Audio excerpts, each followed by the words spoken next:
Hello everybody. Let us see how to find the value of j half of x. So we know that jn of x is given by summation r taking the value from 0 to infinity minus 1 to the power r x by 2 raised to n plus 2r 1 upon gamma of n plus r plus 1 into r factorial. Now we want j half of x. So let us put n is equal to half. Wherever n is there, so it is x by 2 raised to n is there, the value of n as half. Again gamma of it is n plus r plus 1, put the value of n as 1 by 2. Now x by 2 raised to half, will keep it outside the summation as under root x by 2. Now summation are taking the value from 0 to infinity minus 1 to the power r, x by 2 raised to half is outside. Now remaining term is x by 2 raised to 2r. Now 1 upon it is gamma of 1 by 2 plus 1, it is 3 by 2 plus r into r factorial. Now we have under root x by 2. Now let us expand this summation by substituting the values for r. If you put r equal to 0, anything raised to 0 is 1. So these two terms become 0, 1 there. Then we have gamma of 3 by 2. So it is 1 upon gamma 3 by 2 because 0 factorial is also 1.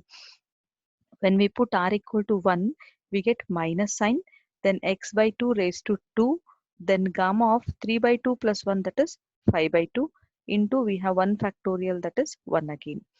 When you put r equal to 2, it is minus 1 whole square, we get plus sign. X by 2 raised to 2 into 2 means it is 4. Gamma of 3 by 2 plus 2, it is gamma of 7 by 2, into we have 2 factorial. Minus plus, the terms thus continue. Now let us simplify the values of these gamma functions. So we know that gamma 1 by 2 is root pi and gamma of n plus 1 is n gamma n, the recurrence relation.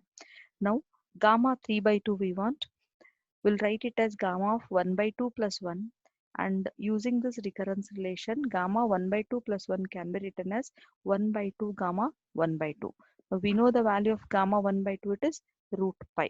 Thus we get gamma 3 by 2 as root pi by 2.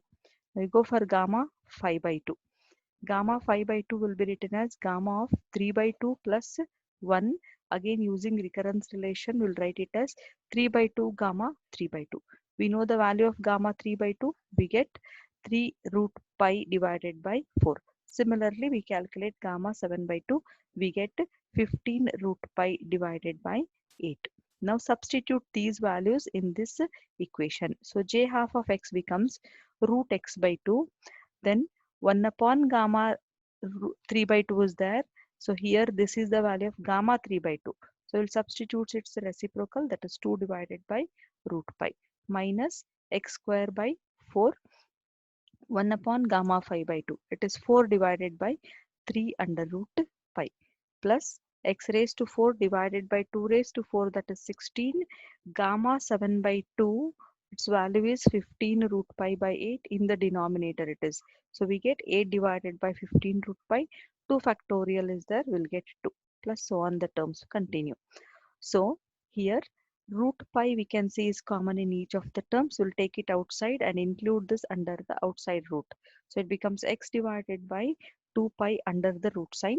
Then what remains is 2 minus x square divided by, we have 3 because 4 cancels, root pi is outside. Again root pi is outside. Here after cancellation we are remained with x raised to 4 divided by 60. Thus the terms continue.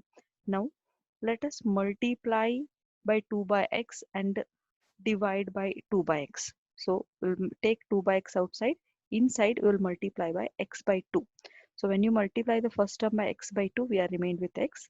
Again here multiply by x by 2, we get x cube divided by 3 into 2, that is 6. Again we are multiplying by x here, that means we get x raised to 5. Divide by 2 means it becomes 120. The terms thus continue. Now here we'll take this 2 by x under the root sign.